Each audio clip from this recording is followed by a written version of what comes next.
Hey, what's going on, guys? I figured I'd just do a quick vlog here while I'm driving just to tell you something I've been thinking about. So, being a do-it-yourselfer like myself, I almost think that having a faithful, reliable vehicle can be a detriment only in one way, that you might neglect maintenance on it. Because when you don't have a lot of money to spend and you want to just drive and make the money to go for other things, you might not change your oil enough, or you might not do some maintenance things that until you start having issues. Like when you have a misfire, that's when you might go in and start changing plugs or coil packs or wires. The other thing is, just an example for myself, I've been having all these issues with my van. Now, you're not going to go in and change a water pump unless it's leaking. Now, that could let you stranded. Luckily, I found it leaking and I made it home, and I was able to do the repairs, and I had another vehicle to go get parts. Had I been out on the road, it would have been a different story. I would have had to tow it. So that's one thing. But then I had transmission issues.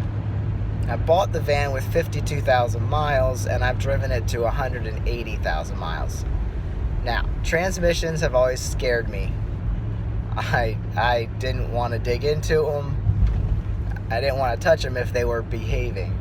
So, having transmission trouble, again, it's my work van. I need it to go to work as soon as possible. Granted, I had 2 or 3 days that I was working on it, trying to fix it, and not being able to work, so that's not good. But I was able to fix it. Now, I had never had the transmission serviced, so if somebody before me within that 52,000 miles had it worked on, great. But I never put new fluid in it, never put a new filter in it. So there we are with 180,000 miles, and it's doing its thing until it's not. So that probably should have been done. I don't know exactly, but I think they recommend every 30,000 miles. I was at 180, so do the math. Next,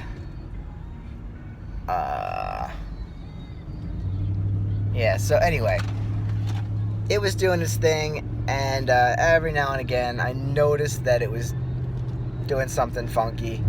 I added fresh fluid one time when it was low, and when I went down there to the pan, I realized that the screws were really loose, and it was probably just leaking out from around the gasket.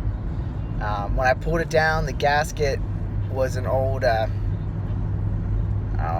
fiber material, and it broke up when it came off, but I don't know that it was actually broken. It might have been, and that's probably why it was leaking. But the new gasket is rubber, and it's sealing up great. So I should have checked that when I was adding fluid, because there shouldn't be fluid missing, leaking out of a transmission under normal circumstances.